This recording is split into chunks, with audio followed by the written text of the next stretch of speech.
Chennai Apollo multi speciality হসপিটালের nephrology ডিপার্টমেন্টের আজকে আমি তোমাদেরকে সিনিয়র 6জন ডাক্তারদের নাম বলবো এবং প্রত্যেকজন ডাক্তারদের কি স্পেশালাইজেশন এবং ব্যাকগ্রাউন্ড জানাবো, আর তার পাশাপাশি এক্সপিরিয়েন্স সম্পর্কেও কিন্তু আজকে ভিডিওতে আমি আলোচনা করব।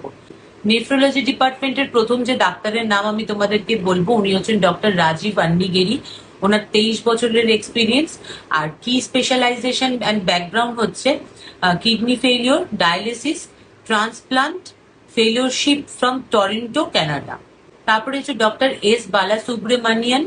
ওনার 30 বছরের এক্সপিরিয়েন্স এবং কি স্পেশালাইজেশন অ্যান্ড ব্যাকগ্রাউন্ড হচ্ছে complex kidney disease, critical care and kidney transplantation, Singapore trend. তারপরে হচ্ছে ডক্টর মার্গাবন্ধু সারাভানান। ওনার 15 বছরের এক্সপিরিয়েন্স এবং কি স্পেশালাইজেশন অ্যান্ড ব্যাকগ্রাউন্ড হচ্ছে acute renal failure, critical nephrology care and complex kidney conditions. তারপর হচ্ছে ডক্টর বি সুব্বা রাও।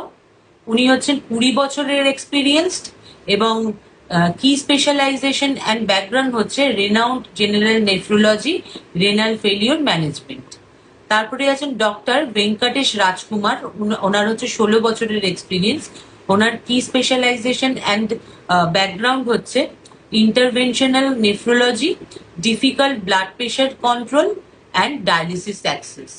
আর লাস্ট হচ্ছে ডক্টর ভারামালাই বিবেক। 14 বছরের ওনার এক্সপিরিয়েন্স, আর কি স্পেশালাইজেশন অ্যান্ড ব্যাকগ্রাউন্ড হচ্ছে comprehensive renal care, UK trained consultant. এই প্রত্যেকজন সিনিয়র ডাক্তারকে কিন্তু তোমরা চেন্নাই অ্যাপোলো মাল্টি স্পেশালিটি হসপিটালে পেয়ে যাচ্ছ, কিন্তু প্রত্যেকজন ডাক্তারের কিন্তু আলাদা আলাদা ডেট আছে, কোনো স্পেসিফিক ডেট নেই, কারণ এই ডাক্তারদের যেহেতু সিনিয়র ডাক্তার ওনাদের স্কেডিউল কিন্তু উইকলি চেঞ্জ হতে থাকে।